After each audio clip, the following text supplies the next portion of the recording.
Salut la team, j'espère que vous allez bien. En tout cas, moi ça va très bien. On est bientôt à la fin du confinement, ça fait tellement plaisir. On va pouvoir retourner sur nos singles préférés. En attendant, je tenais à vous remercier parce que la chaîne a pris 1700 abonnés en moins d'un mois grâce à vous. Donc un grand merci à vous.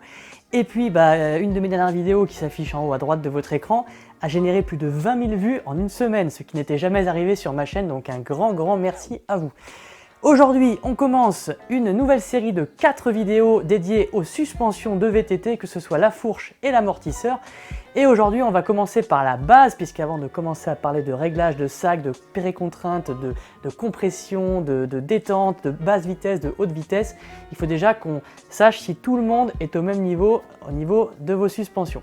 Donc aujourd'hui, on va s'attaquer à la fourche, comment est composée une fourche et qu'est-ce qui se passe à l'intérieur d'une fourche. Allez, c'est parti!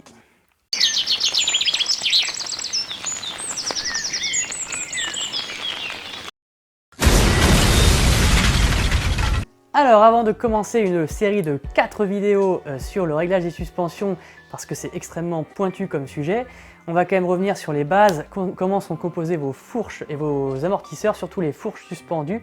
Donc il faut savoir que la première fourche suspendue dans le monde du VTT, elle est apparue en 1989 avec RockShox qui a créé la RS1.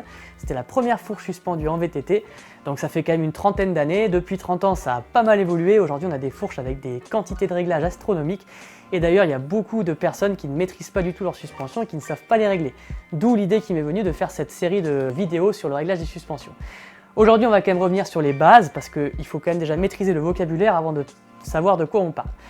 Donc, on va aujourd'hui parler des fourches les plus répandues sur le marché de ce type-là. On va pas évoquer les fourches un peu particulières comme les fourches inversées, les fourches monobras ou les fourches à parallélogramme déformable. On fera peut-être des vidéos dédiées à ces systèmes-là un peu plus tard sur la chaîne. Mais aujourd'hui, c'est pas le but, on va passer sur les choses vraiment les plus connues, ce type de suspension-là. Alors, toutes les fourches sont composées de 3 éléments principaux, en tout cas toutes les fourches à peu près qualitatives. On va avoir donc un châssis, donc le châssis c'est toute la fourche, en fait c'est ce que vous voyez à l'extérieur. Vous avez un ressort ensuite, qu'il soit mécanique ou pneumatique, et puis une partie hydraulique qui va gérer l'amortissement. Donc on va déjà commencer par décrire le châssis de votre fourche. Donc, quel que soit le niveau de gamme de votre fourche, vous avez un châssis qui est composé de 2 parties, une partie supérieure et une partie inférieure qui vont venir s'emboîter ensemble. Donc pour la partie supérieure, on va commencer tout en haut avec ce qu'on appelle le pivot de fourche qui peut être en acier, en aluminium ou en carbone et qui va permettre de relier votre fourche à votre cadre en passant au travers de votre douille de direction. Juste en dessous de votre pivot de fourche, vous avez le T de fourche. Le T de fourche vient tenir les 2 plongeurs, donc plongeur de gauche, plongeur de droite. Quand je dis gauche, pour vous c'est sur votre droite à l'écran, mais on parle toujours de comment ça se présente quand on est sur son vélo. Donc quand je suis sur mon vélo, ça c'est bien la gauche et ça c'est bien la droite. C'est important pour la suite de la vidéo, il ne faut pas s'en mêler les pinceaux entre les 2 parties parce qu'elles ne servent pas la même chose. Donc les plongeurs, ça c'est la partie haute, donc pivot, T, fourreau. Et ensuite on vient voir la partie basse de votre châssis, donc ce qu'on va appeler vulgairement le jambage, qui va être composé de 2 fourreaux qui sont ici, reliés ensemble par un arceau rigidificateur qui va permettre, comme son nom l'indique, de rigidifier l'ensemble. Quand vous prenez un choc, ça ne va pas s'écarter sur les côtés et exploser. Et puis tout en bas de vos 2 fourreaux, vous avez votre axe, qui peut être un axe de ce type-là, un axe traversant, ou bien un axe avec, comme autrefois, avec une attache rapide tout simplement sur le côté. Cet axe est important également, puisqu'en fonction de sa largeur et de son épaisseur, il va aussi définir la rigidité de votre fourche. En tout cas, quelle que soit la largeur de vos fourreaux et le débattement de votre fourche, les éléments s'appellent de cette façon-là et pas autrement. Donc ça, c'était le châssis. Juste des petits points, ici on a la fixation de l'étrier de frein, et puis ici on a ce qu'on appelle chez les motards les joints spi. Nous dans le monde du VTT, on parle plutôt de joints racleurs. Donc ça va permettre d'assurer l'étanchéité entre les plongeurs et les fourreaux. Donc là, l'air et l'huile ne peuvent pas passer à travers, c'est fait pour ça. Maintenant, qu'est-ce qui se passe dans votre fourche une fois que vous savez comment elle est composée extérieurement? Il faut savoir que les 2 jambes n'ont pas la même fonction. Sur la très grande majorité des fourches, la partie gauche gère le ressort. Donc que le ressort soit mécanique, c'est-à-dire un ressort hélicoïdal, ou qu'il soit pneumatique, c'est-à-dire une chambre d'air, dans tous les cas, c'est quoi un ressort? C'est un élément qui va venir se comprimer sous la pression, soit parce que vous avez pris un choc, soit parce que vous avez sauté, peu importe, qui va se comprimer et qui ensuite va se détendre pour reprendre sa position initiale. Donc c'est la base de votre suspension.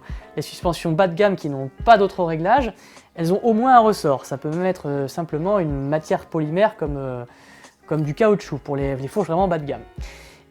Par contre, pour les fourches dignes de ce nom, il va falloir gérer ce ressort, parce qu'un ressort classique, il ne maîtrise pas sa course, entre guillemets. Il va vouloir revenir toujours le plus vite possible à sa position initiale, et ça va générer des à-coups, des rebonds qui sont totalement incontrôlables.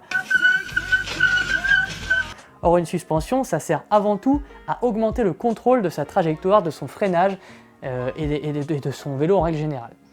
Donc pour gérer ce ressort qui est un peu foufou, on va aller du côté droit de la fourche. Dans la partie droite de votre fourche, vous avez tout ce qu'on va appeler l'amortissement de votre fourche, la gestion de l'amortissement de votre fourche qui est gérée par la partie hydraulique.